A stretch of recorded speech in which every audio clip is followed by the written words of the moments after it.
Hello and welcome to another edition of Currently in Quincy. I'm Joe Catalano, and on today's program we will get an update from the Friends of Faxon Park. Brad and Lori Kroll are here and will join us a little later on. First though, we check out the weather and the news for you. Currently in Quincy, some hazy sunshine. It is a muggy 88 degrees already. A high today 89 with storms moving in this afternoon. Some of them could be rather severe with some heavy downpours, some gusty winds, and some vivid lightning. That should break the heat wave, not until tomorrow though. Tonight will be another sticky night. We look for a partly sunny day, much drier tomorrow, still pretty warm with highs in the mid 80s, but the humidity will be pushed on out of here. Nice day on Wednesday too, just a nice summer day, sun and clouds at the high in the upper 80s, starting to turn more humid again on Thursday with some storms, and Thursday's high around 87 degrees. Again, hazy 88 in Quincy right now. Checking news for you today, investigators have arrested 4 Quincy juveniles in connection with the shooting death of 17-year-old Nathan Paul of Weymouth in Quincy back in February. Now, the juveniles were arrested last week and charged with larceny and being an accessory to murder. 18-year-old Javon Harris was arrested back in February. He's being held without bail after pleading not guilty to murder charges. Police are still searching for the actual shooter. 18-year-old Keniel Diaz Romero, he's believed to have fled to Puerto Rico. Officials say Paul was shot while selling the THC bars out of his car on Taffrail Road in Germantown. When he realized he had been paid with counterfeit money, he went after the suspects when Romero allegedly shot him. Paul died at Boston Medical Center that night. He was set to graduate from Weymouth High School this year. Some more delays are expected along Newport Avenue in North Quincy this week, all due to the National Grid's North Quincy Cable Replacement Project. Crews are installing new manholes along Newport Avenue between Morgan and George Roads. So that stretch of the road will be closed from 7 p.m. through midnight each night until Wednesday. National Grid's Brian Dunn says that it is a lengthy process, but every effort is being made to keep disruptions to a minimum. When they put in the manholes, those large splice vaults, they could be in one location for anywhere from 2 to 5 weeks, putting in the 2 sets of vaults. They are fairly substantial, and some of the areas we put them in are heavily congested with utilities, as well as they're heavily trafficked roadways. They're just more difficult to do. And then when they come back later on, after all the underground stuff is done, and they're pulling in the cables and splicing, they could be at each of the manholes. So they, like I said, they come in pairs. So they could be at those locations for 2 to 3 weeks or more, depending on the lengths of the poles, to pull the cables in and splice them together. But that's kind of the cable pulling and splicing is pretty limited. There's no excavation. It's all things going on within the manhole. National Grid's replacing 2 50-year-old underground power cables that run under Newport Avenue, under Furnace Brook Parkway, under the Southern Artery, up to the Field Street substation. The entire project will run for at least the next year and a half. The recently approved $52.7 billion state budget includes a large increase in local aid. Quincy State Representative Tacky Chan says some of that will be coming into the city of Quincy for a variety of projects and organizations. And Chapter 70, which is about, I believe, in the $50 million zone combined.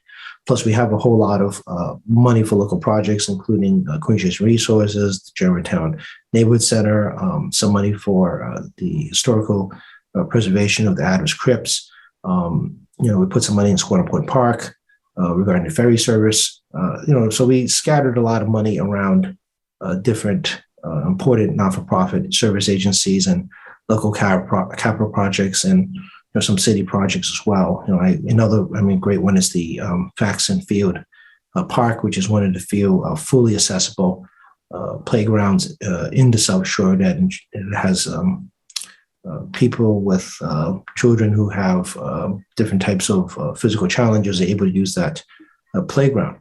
Very proud that we have one of those in Quincy, and full accessibility, equals equality. If we'd have full accessibility to a place, it's not for everyone. It's not equal for everyone. So, that's very important.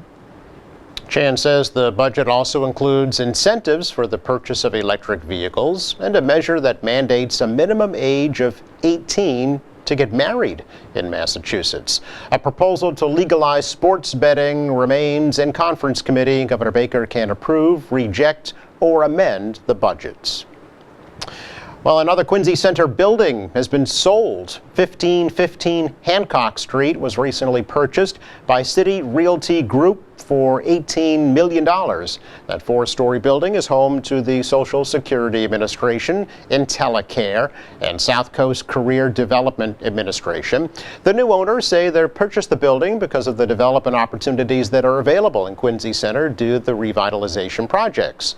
The company says Quincy Center offers good accessibility, the flexibility of a suburban office park, and the surrounding amenities of an urban office. The firm says Quincy Center is one of the fastest developing neighborhoods in Massachusetts. That's our check of news. Coming up, Brad and Lori Kroll will join us from the Friends of Faxon Park. That's next.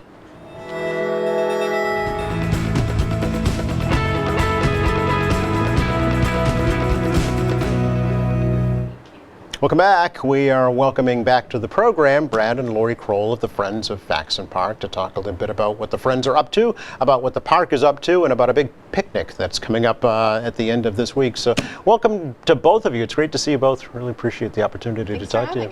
Sure, always a pleasure. Happy to be aboard. Yeah. A little rusty, perhaps. Like I said, it's like riding a bike, Brad. You never forget how to do it. It's great to see you. Yeah, it's really good to see you. Thank you. How you feeling? I feel pretty good. Yeah. Yeah, it's been a challenging, year or so, but this too shall pass, and we'll get through it. And you just keep going. Get the right medical team around me, and I think the future looks bright. That's great to hear. Folks who might not realize you're battling kidney disease, right? Mm-hmm. And you need a transplant.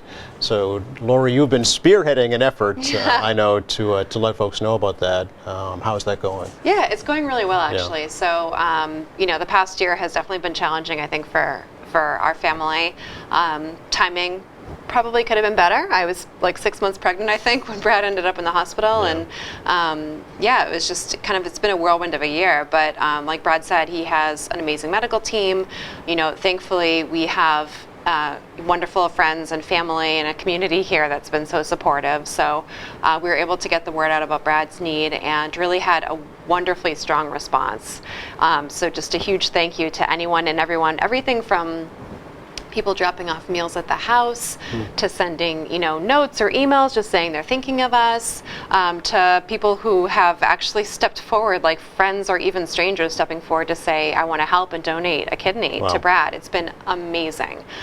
So it's really been a blessing over the past year to just see kind of all that positive stuff coming out of it. So, the good news is, as far as the transplant goes, they, Mass General, they're handling Brad's care, and they kind of keep us in the dark about everything on the donor side. So we really just know what's going on with Brad, and Brad, health-wise is doing really good right now. That's great.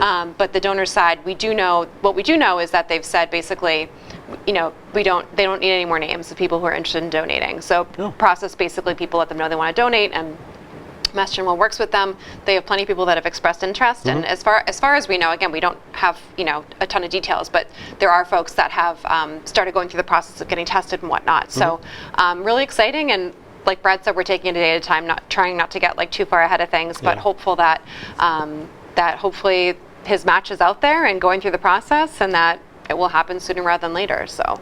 Well, I guess it's good news that they don't need any more donors to step up, right? Yeah. Good news, I guess, if they don't need any more names. Right. So, yeah. Right.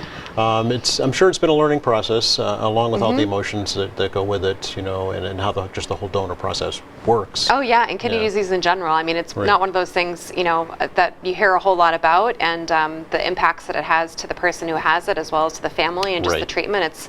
I had no idea. So we've learned a lot over the past year, for sure.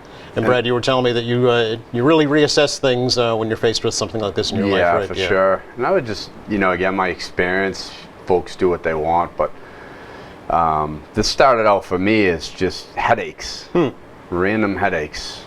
And finally I got to the point where I got it checked out, and it turned out to be kidney failure. So, my friendly suggestion is, kind of getting to the age where if you have those, you feel a little bit off, maybe it's the cause of underlying symptoms, and, it's worth a call to the doctor. Sure. That's just... Don't ignore it, right? Don't ignore it. Yeah. And just in that vein, I just want to express my gratitude to the community. It's been amazing. My family, obviously. My doctor, Josh Hundert, who's local here to Quincy, lives over in Squantum, ironically. So I know, so strange. yeah. So funny. the Small care world, I've been right? receiving is amazing, and when you go through a difficult time, knowing that the community rallies is pretty special. I bet. But we're not here to talk about kidneys. We're here to talk about Friends of Faxon Park. Well, I'm sure that an organization like that, especially when you're faced with life's challenges, it can be a nice respite, right? You've got surrounded by friends and surrounded by nature. Yeah. So, Brett, I know you have been an advocate, by the way, for Faxon Park many, many years before you were even on the city council. This has been a passion of yours for a lifetime. It has. Yeah. I mean, and those folks that have visited the space would obviously probably agree when you say it's like one of those untapped gems of the city, and the fact that it's not like overdeveloped or over sensationalized, that you can literally get lost in miles of trails and feel light years away from the city, and then come back to the starting point and it's you're right in the middle of it again. Right. It's just another special thing that the city of Quincy has to offer, and nothing is without partnership. I know, Lori will get into this a little bit more, but, we've been fortunate to work with, a lot of great elected officials locally, and obviously Commissioner Murphy, to help sort of advance the efforts down there and continue to make it accessible. And, we're grateful, although we'd like to expand in network, so please take that as an invitation to reach out and join the group. We do have a core group of supporters that really sort of go to bat, on a daily, weekly basis to make sure the needs of the park are met. Sure. I know that some of the, wish list items include more walking trails, more clearly defined walking trails, maybe some nighttime activities. Lori, I know that you would love to see the GPS Like a trail map. version of trail map Yeah. for Faxon Park, right? Yeah. Yes, and right now I think we've recognized that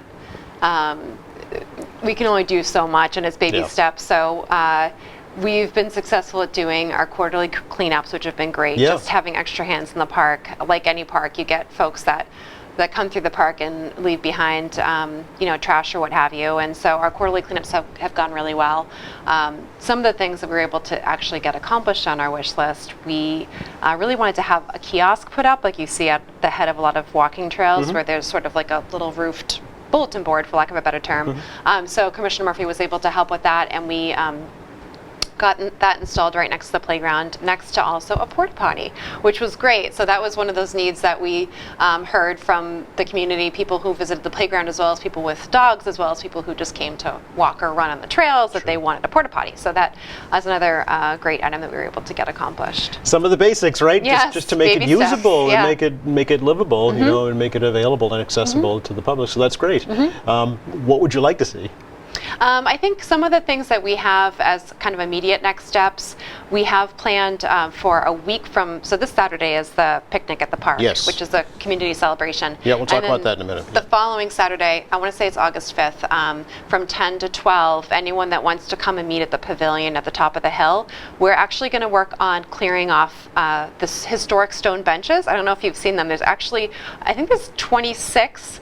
Mark Costello could hold me to this, but I think there's 26 throughout the park. And you'll be walking, sort of walking on, whether you're on the paved road or on the Red Diamond Trail, and you can kind of notice them sort of tucked in the shrubbery or even in places that don't even look accessible. So so that Saturday, what we're going to do is meet as a group at the pavilion with long sleeve shirts, long sleeve pants, because there is, briar bushes, which are no fun, let me tell you.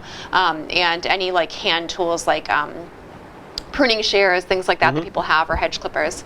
And we're going to go and sort of tackle some of the benches to try to clear them off. A lot of them have like briars or, plants that are either on them or you can't really get to them. So we're going to tackle that because it is one of the gems is really those really cool stone benches. Are We they- want to I'm sorry. go ahead. Are they original to the park? Do you know? Yes, They are? yeah, Part of that Depression era World War II The Works funding, Project so then Administration. Yeah. when they were built, the WPA, Yeah, right? yeah. So when they were building the wall, Yep. it's like continuing similar vein. Oh, all right. But they actually built these like benches. Huh. And, who used to do was Sally Owens. Sure. She'd have like the environmental treasures Yes. walk around, Yep. and it would basically like take you bench to bench. That was one of the things that she covered. Oh, okay. Which I always found fascinating, the stuff that, Sally would find and sort of like report on. Been there the whole time that nobody knew, hidden in plain sight, as they say. Precisely. Yeah. Yeah. Okay. That's actually the 6th, August 6th. Okay, so it's the 6th, Exactly, Saturday okay. the 6th from 10 to 12. Yep. Okay. And just show up. Just show up and bring your own gear. So long pants, long shirts, and then if you have, like I said, we will have some extra, pruning shears and hedge clippers. But if Okay. you have anything like that, that's great. And we're just going to really work on tackling those beautiful benches. There is actually a master plan that's been written up and funded, right, for Faxon Park. There is money available. Yes. So it's taking advocacy groups, I guess, like the Friends, to kind of implement that and tell the city what to do with it, right?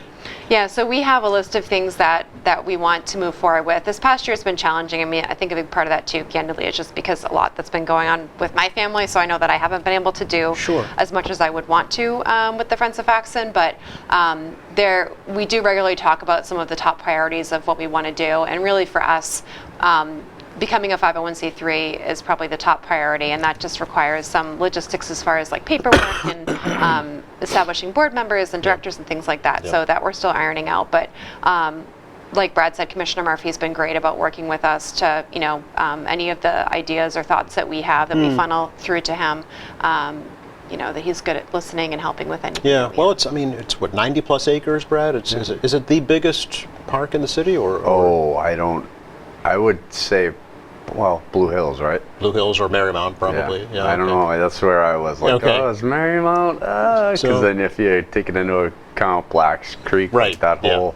But still, 90 plus acres in an urban crazy. setting. Yeah, it's Right? unbelievable. Yeah. But just the tree cover in there is, like I said, you go walk on those trails Yep. or run or whatever, and it's just, you feel miles away. And It was just a little history. It was gifted to the city by the Faxon family, right, over 130 years ago. It started out as, I think, about 18 or 20 acres, and kind of grew and grew and grew and grew and grew. Does it need to grow anymore, do you think, or is it big enough? it's growing. It's Yeah. growing? Talk a little bit about that. Oh, What? Well, the blue dot. Oh yeah, so I mean that's one piece of talking about the acquisitions that the city has made to make it sort Yeah. of grow. There's a funny spot at the park. So if you're up at where the pavilion is, and the Red Diamond Trail kind of loops what we would call the upper Red Diamond, but it goes sort of back towards the houses on Biden Road and Penns Hill. There's a trail that kind of cuts off to the left, and it has blue markers on it, and we call it the Blue Dot Trail. But that loops actually down and back to a parcel. There's sort of a funny shaped diamond parcel that goes all the way back and kind of touches Braintree, but a lot of folks don't know about it. So if you're following that path, you end up coming to one of the walls at Faxon, and you actually go over the wall, and that brings you further down. You can follow the blue dots. Then you're behind like Walmart, oh, all right. and Okay. Skyline. Yes, okay. So we're working on, trying to make that more, folks more aware of that trail, because it is a pretty neat trail. It's a bit more technical, so you do need, you would want sturdy footing, and there isn't stairs getting up over the wall, so you do need to be kind of, good at climbing or whatnot. Gotcha, okay. But that's one of the areas that we want to, if we have the trail map, that we'll be able to show folks that it even exists, Sure. and then mark the trail a little bit better, so people know once they get back there that they can continue on. How many? That was actually done. One of the caveats that went into the development of the falls Yes. that former councilor Raimondi had put in was that the city purchased that. I think Steve Purdy also was involved with it as well. The city purchased the open space back there, and therefore like prohibit any further development into that area. Okay. Which was a great move back then. So now it just needs to be opened up and made accessible. Yeah. Okay. It's pretty neat back there. Sure. Again, yeah. I've gotten lost, full disclosure. Yes, he has. Well, we've learned over the past couple of years how important being my outdoors goodness. is and It physical was a activity. respite in the pandemic. Yeah, even if it's just walking, and what better place than especially in a hot summer day? Yeah. a nice And I know walk in the that woods. the friends have kind of spoken about, the prospect of if we get to a point where trails are maybe a little more open, Yeah. is there an opportunity to maybe offer like snowshoeing? Oh, Because that'd be okay. kind of neat. Okay. Or cross-country skiing, perhaps, something like that. Yes, it's just, getting people into the park. Yes. Well, also Yeah. preserving it too at the same time. So preserving the nature that's there, the animals that are there. There are, lots of cool wildlife up in that area.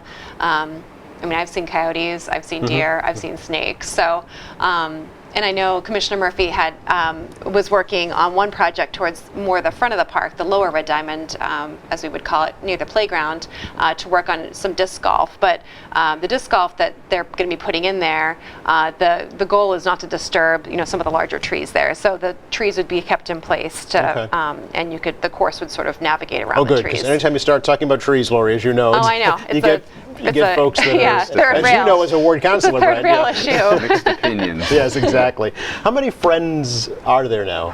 Would you The say? core group is pretty small. Is It's it? probably 10 of us, Okay. maybe at the All most. right. But then we have a sort of a peripheral group that we keep informed via our email list. I saw the email was on the screen, but friendsoffaxonpark@gmail.com. There's Yes. probably at least 50 to 60 people Okay, all that right. stay informed on Okay. what's going on and participate in things like our cleanups and the event, the Picnic at the Park event that's coming up on Saturday. Is it all in Ward 2? Is Faxon Park all in Ward 2? Part that the city owns is, yeah. Okay, So then you get into like this conversation. It's a much larger conversation. It's like a sliver of land behind a submarine testing Really? business that, potentially if the city got an easement, then you could connect. Basically, you could walk from, say, Faxon Park Road down to Braintree, Yeah. basically. Okay. Yeah, like Echo Lake. I don't know Wow. if you know what that is. Okay. Yeah. And yeah, Braintree actually has some conservation land that, like I said, it's sort of strange the way the lineup is, but it's like Faxon Park, and then there's a little triangle of additional land for Faxon Park. There's a private property, which is what Brad mentioned with the submarine, and then Braintree has conservation land right on the other side of the submarine testing. So there's a huge stretch of sort of natural land that has a tiny piece that has sort of a private property piece in the middle. A perfect place for a picnic. Yes. Let's talk about what's going on Saturday, the picnic at the park. Yes. So for those that came out last year, it was a great event. We had a really, really wonderful time. Last year we were blessed with great weather. And we had, let's see, a food truck. We had some ice cream. We had great music by the Wolfpack. Overall, it was a wonderful event. So Pencil this year, Punch. and Pencil Punch, yes, of course. Our son decided he was going to sell punch, so.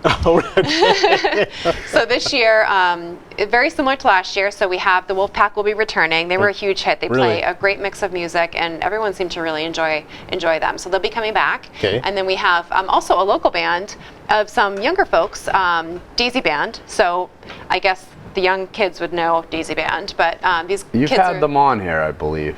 They're in They high also school. work with like the sprints. Oh, okay, sure. All So right. it's like another Were they part of variation Porch with Fest? They some of must have been part those. of Porch Fest this year. Okay. Yeah, All right. a couple of the band members live up in the Ward 2 area. I do remember one of them saying that they played in both bands. Yes. Yes, the yes. Sprints and the Daisy Band. Yes. Okay. All right. Very So good. Yeah, we're, so they'll be there. Nice. They'll open up, and then we have the Wolfpack, like I said, from last year. They were great. Yeah. We'll have hot dogs, hamburgers. Yep. Hopefully have some cool treats there as well. And yeah, just come bring your blanket or a chair. That's one thing I would definitely say because, you can sit on the grass, but ideally you have a chair or a blanket and, bring your reusable bottle or something to drink and either bring your own picnic or come and enjoy some of the hot dogs and hamburgers and relax and enjoy a nice evening in the park. 2 to 6 p.m. and 2 to 6. the long-range forecast looks very nice. I saw that, yeah. so I'm hoping. I have not looked by design. Hoping it holds. Logistically, how do I get to picnic at the park, Lori? How does that?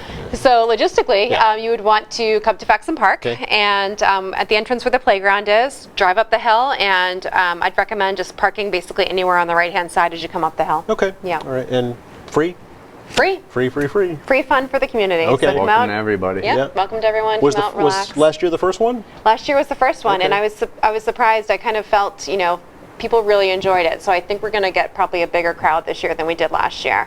It was a really nice event. So just the timing of the event, 2 to 6, the sun's starting to go down. It's not Yeah. too hot up there. You can just kind of sit and relax. There were kids running around. Some kids had soccer balls and such, and it was just like a very nice event. Nice. How does one become a friend of Faxon Park? We love Friends. You can just email friendsoffaxonpark@gmail.com. Okay. We don't have really a social media presence right now. If you like social media and you want to help with that, then please send me an email at friendsoffaxonpark@gmail.com. I would love a social media volunteer. Yep. But right now it's basically just the email, and then we do have an Instagram account that has some pictures of the park that we share periodically. Okay. Friends All of right. Faxon Park, yeah. Any other events planned for later this year? Or So we have the park bench clearing, which is the following That you mentioned, Saturday, yep, okay. and then we'll have just our quarterly cleanups is the only thing we have planned at this time. Okay. Then those I send out announcements via the email address. So if you've emailed me, you should be on the email list and you get notification when we have Okay. any events. Will we get to meet the entire Kroll clan at the picnic? Oh, they'll be Bringing there, The whole, yep. the kids and all, yeah? They'll be running around, or All right. selling punch perhaps. We'll see. And Joe, real quick, Yeah. because I get a feeling we're closing it Yes, out in yeah. a moment. I just want to take a moment and thank some of the partners that have helped us. I actually received notification this morning, ironically, that the Faxon Park itself, via the Friends, will be awarded another $50,000 through the state in this year's budget. So that's a long-standing relationship that Speaker Mariano has certainly had and continues to advocate for his community. Super. He's also lives up in the area. Yes, yeah. And obviously the mayor has been worked with Strong advocate, me yeah. once upon a time, and I trust now the current counselor to continue to move the mission forward. great. Obviously the volunteers, Perdios family has been very active with that group for a long time, and also Mark and Kathy Costello.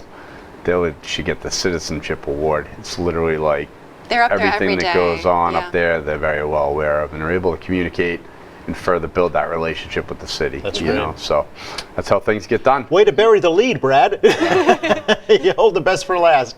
Thanks for bringing that up, and best to you. Thank you. And your family in the Thanks future. so and much. thanks for Thanks your for having constant us. support. I just want to thank my friends at Thousand Southern Artery who have really reached out during this tough time. That's great. That's great. And thank you for watching us here currently in Quincy. I'm Joe Catalano. Thanks to our crew. We'll catch you on Friday with the president of the Quincy Historical Society. Until then, stay cool. Thank you, Joe.